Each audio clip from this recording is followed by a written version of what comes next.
प्रिया को अपना काम बहुत पसंद था। आर्कियोलॉजी उसके खून में थी। बचपन से ही उसे पुराने जमाने की चीजों में बहुत दिलचस्पी थी। अब वो राजस्थान के एक प्राचीन मंदिर की खोज कर रही थी। वो एक शानदार इमारत थी। उसकी दीवारों पर बारीक नक्काशी थी। मंदिर किसी ऐसे देवता को समर्पित था जिसके बारे में प्रिया ने पहले कभी नहीं सुना था। मंदिर की टूटी फूटी दीवारों के बीच प्रिया को एक अजीब सी ऊर्जा महसूस हुई। वो मंदिर के अंदर की ओर बढ़ी। हवा भारी हो गई, सांस लेना मुश्किल हो रहा था। प्रिया ने एक छोटा सा कमरा देखा जो एक फटे हुए पर्दे के पीछे छिपा था। उसने पर्दा हटाया और हैरान रह गई। कमरे के बीच में एक छोटा सा लकड़ी का बक्सा था। उस पर सुंदर नक्काशी थी और वो एक चांदी के ताले से बंद था। प्रिया ने ध्यान से बक्से को उठाया। वो जितना सोचा था उससे ज्यादा भारी था। उसकी रीढ़ में एक सिहरन दौड़ गई। उसे बेचैनी महसूस हुई। बक्से के बारे में कुछ ऐसा था जो उसे डरा रहा था। वो जानती थी कि उसे कोई खास चीज मिल गई है। ये कोई मामूली चीज नहीं थी। प्रिया ने बक्से को अपने साथ ले जाने का फैसला किया। उसने उसे ध्यान से अपने शॉल में लपेट लिया। वो जानती थी कि उसे इसकी और जांच करनी होगी। प्रिया मंदिर से चली गई। उसका दिल उम्मीद से धड़क रहा था। उसे ऐसा लग रहा था जैसे कोई उसे देख रहा है और ये एहसास उससे दूर नहीं हो रहा था। प्रिया बक्से की जांच करने के लिए बेताब थी। वो अपने तंबू में लौट आई, उसके राज खोलने के लिए उत्सुक। मोमबत्ती की रोशनी में चांदी का ताला चमक रहा था। बक्से पर नक्काशी जैसे हिल रही थी। वो सांपों की तरह लग रहे थे, हमेशा के लिए वक्त में जमे हुए। उसने ताला खोलने की कोशिश की, लेकिन वो हिला तक नहीं। ताला पुराना था, शायद बहुत पुराना। प्रिया ने अपने बैग में कोई औजार ढूंढा। उसे एक छोटा, तेज चाकू मिला। उसने ध्यान से चाकू को ताले में डाला। जैसे ही ताला खुला, उसके आसपास एक धीमी सी फुसफुसाहट गूंजी। प्रिया ठिठक गई। उसने तंबू में चारों ओर देखा। क्या वो सिर्फ कल्पना कर रही थी? फुसफुसाहट बक्से से ही आती हुई लग रही थी। प्रिया ने सावधानी से बक्से का ढक्कन उठाया। एक सीलन भरी गंध फैल गई। अंदर फीके मखमल पर दो चीजें रखी थीं, एक चांदी का ताबीज और एक लिपटा हुआ स्क्रॉल। ताबीज छूने पर ठंडा था। उस पर एक अजीब सा निशान बना था। प्रिया उसे नहीं पहचानती थी। स्क्रॉल किसी ऐसी चीज का बना था जिसे वो पहचान नहीं पाई। प्रिया ने स्क्रॉल उठाया। उसके हाथों में वो बहुत नाजुक लगा। उसने उसे ध्यान से खोला, इस डर से कि वो कहीं टूट न जाए। स्क्रॉल पर एक प्राचीन लिपि लिखी हुई थी। प्रिया ने ऐसा पहले कभी नहीं देखा था। अक्षर जैसे पन्ने पर हिल रहे थे। उसने स्क्रॉल को मोमबत्ती की रोशनी के करीब रखा। जैसे ही उसने ऐसा किया, बक्से में रखा चांदी का ताबीज चमकने लगा।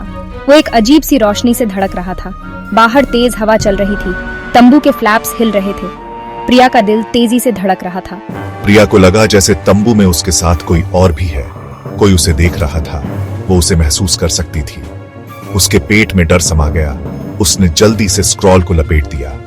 प्रिया ने उसे चमकते ताबीज के साथ वापस बक्से में रख दिया। उसने ढक्कन जोर से बंद कर दिया।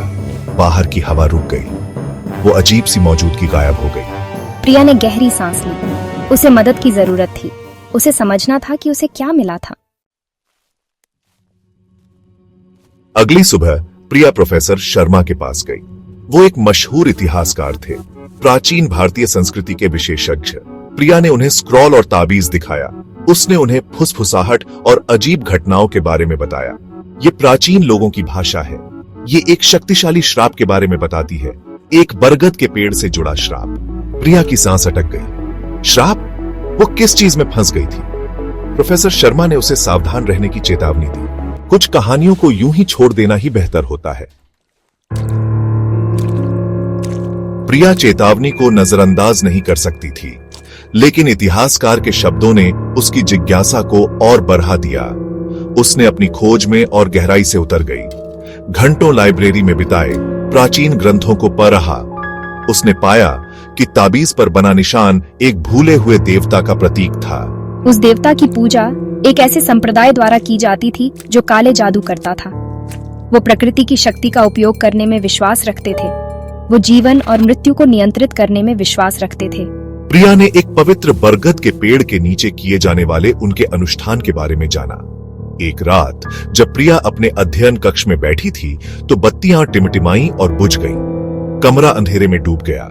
उसने अपने कान के पास एक फुसफुसाहट सुनी। बलिदान और बदला?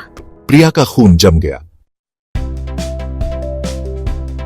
उस रात से प्रिया को डरावने सपने आने लगे। फुसफुसाहटें हर जगह उसका पीछा करती थी, परछाइयां उसकी नजरों के किनारे पर नाचती थीं। उसे बुरे सपने आने लगे, साफ डरावने सपने। मैंने प्राचीन अनुष्ठान का सपना देखा। मैंने एक विशाल बरगद के पेड़ के नीचे हुड वाली पोशाक पहने पुजारियों को मंत्र पढ़ते हुए देखा। उनकी आवाजें तेज होती गईं। एक युवती को पेड़ की ओर घसीटा जा रहा था। रात में उसकी चीखें गूंज रही थीं। प्रिया हांफते हुए उठ गई।